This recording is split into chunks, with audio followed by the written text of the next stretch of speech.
Gente, para comentar todos esses assuntos que estão em pauta no Congresso Nacional, nós vamos conversar agora com o deputado federal do PT de São Paulo, Rui Falcão. Boa noite, deputado. Seja muito bem-vindo. O deputado já está conosco? Pergunto ao meu time. Ah, que bom. Deputado, seja muito bem-vindo. É um prazer receber o senhor aqui hoje em Poder e Mercado. Deputado, como está a sua expectativa? Acho que a gente pode começar pela votação do IR, que eu acho que é o que temos de mais concreto hoje, está prevista aí para amanhã. Como é que está a expectativa do senhor em relação a essa matéria? A gente dificilmente vai ter algum deputado aí que vai votar, que seja contra um aumento da isenção do IR, mas a oposição está fazendo força para votar anistia. Pode ter algum destaque? Como que o senhor acha que vai se encaminhar isso daí? A discussão da anistia pode atrapalhar essa votação? Bom, boa noite, Raquel e a sua equipe toda. Eu já fui abordado aí no café pela Letícia hoje para garantir minha presença. Porque eu acabei de voltar do México hoje, foram 9 horas de viagem. Passei em São Paulo, tomei um banho e vim para cá, mas não podia deixar de falar com vocês. Eu estava lá participando de um congresso continental sobre a questão do direito de migrar. Você sabe que o governo Trump está cometendo barbaridades, né? Então, é um tema que depois eu até queria tratar com vocês aí. O governo brasileiro lançou há pouco um programa chamado Aqui é Brasil, de acolhimento para imigrantes. Aqui a nossa cultura é de acolhimento, não é de repressão. Bom, mas respondendo a sua pergunta, já que eu estou aqui, primeiro é a pauta mais importante dos últimos tempos, é o fim do imposto de renda de quem ganha até R$ 5.000. Por que eu digo é o fim? Porque foi feita uma pesquisa e a maioria da população não sabe o que é isenção. Então é bom a gente acentuar que é para acabar com o imposto de renda de quem ganha até R$ 5.000. E tem o escadinha também, que vai beneficiar a classe média bastante, que é para quem ganha até R$ 7.350, tem o escadinha, tem um desconto também. Então, é uma medida importante, está há meses o nosso governo propondo isso. O relatório do ex-presidente Arthur Lira foi aprovado por unanimidade na comissão especial. É a medida mais importante, porque a reforma do consumo só vai entrar em vigor em 2027.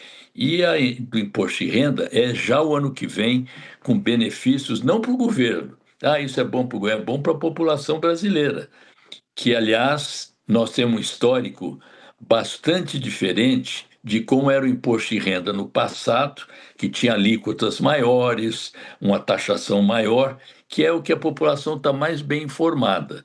Ela está mais informada sobre a taxação de quem eles acham que são super ricos do que praticamente do fim do imposto até R$ 5.000. Eu acho que não tem nada a ver isso com esse. É uma medida de, como é que eu diria, merchan para o Paulinho, porque todo mundo sabe que isso não vai ser aprovado, isso é inconstitucional. É, Diferente da PEC da blindagem, que era PEC, o Lula não poderia interferir, isso aqui é projeto de lei. Precisaria votar na Câmara, votar no Senado, o Lula vetar, voltar para derrubar o veto, e o Supremo Tribunal Federal já se manifestou que isso aí não pode ser feito dessa maneira. E o próprio governador Tarcísio, que agora não sai de Brasília, com um crime correndo em São Paulo, morte de um delegado, etanol, 4 pessoas já envenenadas por etanol, a segurança em São Paulo está caótica. Ele aqui em Brasília, fazendo visitas ao Bolsonaro. A nossa bancada já se pronunciou a respeito disso. Se querem redução de pena, façam o caminho legal, que é um pedido de revisão de pena feito pelos advogados de cada réu, para ver se diminui a pena. Também não se pode reduzir pena de 2 casos específicos, que é atentado contra o Estado de Direito e tentativa de golpe, e que é o que querem fazer para tentar reduzir as penas do Bolsonaro. O Paulinho veio discutir na nossa bancada, nem texto ele tem ainda. E depois da consultoria que ele fez com Michel Temer e Aécio Neves, queimou mais ainda o projeto. Ô, Rui, Então, Só. Eu não tenho nenhuma preocupação com esse projeto, inclusive porque depois da manifestação da Paulista, quem ainda pensava um pouco nisso não vai querer votar, porque a manifestação não foi só contra as prerrogativas, foi também contra qualquer tipo de anistia. O Paulinho criou esse caminho transverso de dosimetria para ganhar um pouco de projeção. Isso aí não tem a menor possibilidade de ser votado, e muito menos fazendo contrapartida, ou apoia isso ou não vota imposto de renda. O próprio presidente da casa já disse que não tem a ver uma coisa com a outra. Só pontuando para passar para os meus colegas, você colocou duas questões aí. Primeiro, que o imposto de renda é um dos projetos mais importantes para o governo e para a população nesse momento. E dois, que você enxerga esse projeto da dosimetria como um marketing do Paulinho da Força. Carla. Bom, eu tenho a impressão... Boa noite, deputado. Boa noite. Eu tenho a impressão que o grupo que está resistindo a esse projeto, ou seja, que quer a anistia ampla e restrita, é o PL, obviamente. E eu tenho a impressão de que eles ainda não caiu a ficha deles, de que eles não ficaram bem na fita desde a PEC da blindagem, que foi justamente o partido que votou integralmente para manter a PEC da blindagem. Tenho a sensação, já tinha comentado isso aqui semana passada, de que essa desconexão ela continua. A gente continua num debate infrutífero, porque efetivamente o Brasil mudou, ou seja, não dá, depois de 40 anos de democracia, o brasileiro não vai tolerar. A gente fala de uma anistia que foi aprovada logo depois da ditadura, quando a democracia ainda estava saindo do berço, vamos dizer assim. Agora não, ou seja, as pessoas já sabem o que é certo e o que é errado. Então, é muito claro que esse processo de anistia não é para proteger as pessoas que estão ali presas por causa da invasão do 8 de janeiro, e sim para o Bolsonaro. Então, eu acho uma loucura como o PL continua resistindo a essa mudança. A população brasileira não quer, isso é meio evidente.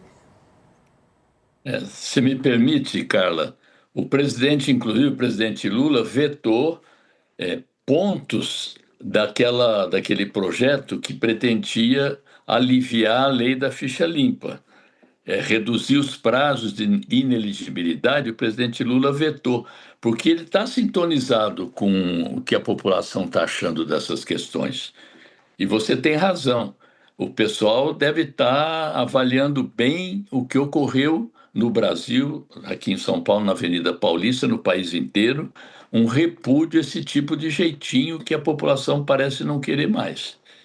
E como todo mundo está preocupado com a eleição do ano que vem, quero crer que mesmo o PL faz isso mais pagando um tributo ao Bolsonaro do que acreditando que isso vai prosperar. Felipe, Letícia, tem perguntas, comentários? Deputado, boa noite. Aí na Câmara a gente escuta, provavelmente o Felipe também tem escutado bastante, o pessoal da oposição falando em mexer no projeto, em mexer na compensação, mas com todo esse cenário que a Carla estava trazendo agora, sobre esse clima na sociedade, me parece que fica um pouco difícil de haver uma grande mudança no projeto quando ele for ali para o plenário, com emendas, com destaques, para que ele saia desse formato que ele está padronizado agora. E aí eu queria saber, primeiro, a sua avaliação em relação a isso, se o senhor vê algum caminho para o projeto ser muito alterado no plenário, porque a oposição fala assim, bom, a gente não quer votar esse projeto desse jeito porque vai ser uma grande vitória para o presidente Lula às vésperas da eleição de 2026. Então eu queria ouvir um pouquinho esse seu cenário. Projeto do imposto de renda, né, Letícia? Como são muitos assuntos que estão acontecendo no Congresso ao mesmo tempo, é só para quem está nos acompanhando, hoje, o projeto do imposto ainda de renda. vai ter uma sintonia fina, porque eu acho que a nossa liderança ainda deve conversar um pouco com o Hugo Mota, de hoje para amanhã, Mas tem uma informação importante também: o senador Renan, ele aprovou no Senado um projeto de fim do imposto de renda quem ganha até 5 mil, que já está aqui na Câmara também. Tem uma espécie, acho que é uma espécie de hedge. Se houver alguma mudança aqui, você já tem um projeto do Senado que é praticamente idêntico à medida que o nosso governo mandou para cá. Então, eu tenho expectativa de que não vai haver alteração substantiva no projeto enviado pelo governo. Estou bem otimista. Não há aquele negócio de não, vamos em vez de 5 mil botar 10 mil, ou não vamos aprovar a compensação. Isso já passou e eu acho que o recado das ruas também ajudou muito nessa direção. Em que sentido, Rui? Não, as pessoas não querem. Ninguém está falando, não, isso vai ser bom para o presidente Lula no ano eleitoral. Estão pensando o seguinte: eu vou para. Milhões de pessoas vão passar a pagar menos imposto de renda. É o pessoal que acha que imposto é uma coisa ruim, que diz que se imposto fosse bom, não teria esse nome, né? Felipe? Boa noite, deputado. Eu tenho uma pergunta para o senhor que é na questão de o quanto a anistia influencia na opinião e no peso político, na força política de Hugo Mota, presidente da Câmara. Porque do que se fala aqui é que ele assume. Hoje teve a aprovação de audiência de 8 projetos de segurança pública, querendo dar uma resposta de segurança pública para a população. Ele fala isso quando ele assume lá em fevereiro. E essa pauta não anda e se discute tanto a anistia e o governo fala que ele se comprometeu a não votar anistia, a oposição fala que ele se comprometeu a votar anistia e assim ele conseguiu o apoio dos dois. Então ele promete uma coisa para cada lado e eu queria saber o quanto ele posterga isso até agora, não tem uma solução, e o quanto essa situação de anistia acabou atrapalhando a força política e o prestígio do presidente Hugo Mota diante dos pares. Então, o fato dele ter votado a urgência por projeto de anistia e depois ter sido tolhido e o negócio acabou, virou dosimetria agora, foi um abalo muito grande no prestígio dele, na autoridade dele, que já tinha sido abalada, inclusive, com aquela ocupação da mesa pelo grupo de vândalos lá que nem deixava ele assumir a sessão. Ele está agora, então, buscando resgatar a sua autoridade, o seu prestígio, até porque ele estava sendo cobrado também, que as pessoas votaram as prerrogativas, votaram a urgência, e o Senado, como você disse aí, acabou com tudo, né? Então, eu acho que esses projetos na área de segurança e a ideia de votar logo a questão do imposto de renda são medidas que interessam para a população, interessam também para o governo, que é o autor do projeto, e talvez na quinta já comece a correr também aquele projeto da medida provisória que o deputado Zaratini está relatando para criar novas receitas, taxando, por exemplo, as bets, aumentando a taxação de 12 para 18, são medidas de arrecadação importantes que talvez sejam pautadas também já nessa semana para serem votadas, complementando as necessidades de que o nosso orçamento tem para fechar o ano com as contas em dia.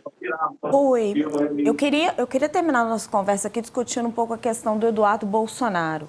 Hoje ele finalmente foi notificado na questão do processo na Procuradoria-Geral da República. Foi preciso criar um expediente diferente, né? Publicar no Diário da Justiça, porque ele está lá nos Estados Unidos, e ele se tornou quase que um primeiro deputado virtual aí, né? Não marca mais presença, não participa nem das sessões virtualmente. Agora todo o trâmite parlamentar dele está todo enrolado. Como é que você vê hoje o papel da Câmara em relação ao Eduardo Bolsonaro? Ele já não deveria ter sido cassado? Como é que você avalia isso? Bom, primeiro ele está sendo visto no país todo como uma espécie de traidor da pátria, né? E esse papel que ele diz cumprir lá de influenciar o governo para as taxações e retaliações aqui ao governo, aos ministros, a funcionários públicos, está crescendo e sofreu um abalo agora quando o presidente Trump disse que quer conversar com o Lula e disse que tem até uma química com o Lula, né? Ele está preocupado com isso. Agora, já havia 2 pedidos para que ele fosse para a comissão de ética, um conselho de ética. Finalmente, o presidente da casa mandou para lá, ao mesmo tempo que negou a pretensão dele virar líder da minoria, que seria uma maneira de não correr as faltas que ele está tendo. Ele pode ser, inclusive, cassado se tiver mais de 1/3 de faltas sem justificativa. Por isso é que ele tentou ser nomeado líder da minoria. O presidente da casa negou e remeteu o caso dele para o Conselho de Ética. Parece que no Conselho de Ética, o relator, deputado que é a favor da anistia, a favor de tudo que vocês possam imaginar, mas se diz isento.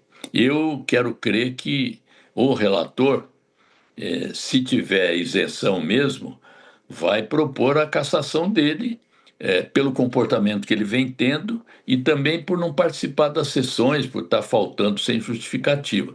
E a citação hoje, através de edital, foi feita por ordem do ministro Alexandre de Moraes, porque ele se esquiva para receber uma citação pessoal. Por isso é que a lei permite a citação por edital, e foi isso que o ministro Alexandre fez, meio que aumentando as pressões sobre ele para contê-lo, que está ficando cada dia mais agressivo, inclusive andou brigando com o pai, agora parece que conversou com o Valdemar, diz que vai ser candidato a presidente da República à procura de um partido, porque pelo PL parece que ele não será, nem pelo PP. Parece que ele está procurando um pequeno partido nessa aventura, se ele tiver elegível até lá. Deputado Rui Falcão, muito obrigado pela sua participação em Poder e Mercado nessa noite. Rui, muito obrigada, viu, por participar aqui do nosso programa. Uma boa noite para você e sempre muito bem-vindo. Boa noite a toda a sua equipe, foi muito bom também, sempre à disposição de vocês que fazem um jornalismo honesto, íntegro e crítico. Obrigada, Rui.